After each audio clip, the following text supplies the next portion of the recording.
Hey everybody, welcome. In this video I'm going to be teaching you how to add TradingView in Quotex. So let's just begin now. Here, as you can see, I have TradingView application here, and in the broker section or the trading panel we cannot specifically find Quotex.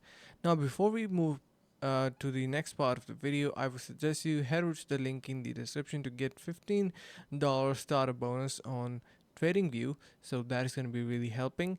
Now once you claim that, you can see if you want to simply bridge between Quotex and you want to add it. So the answer is that it cannot be directly used, but you can simply use both of these two together to make your trades. So you can see on their official platform as well on their community section, there is no as such way to connect uh, Quotex with TradingView. So you gotta be doing the analysis individually, and I hope that helps. So that was it for this video.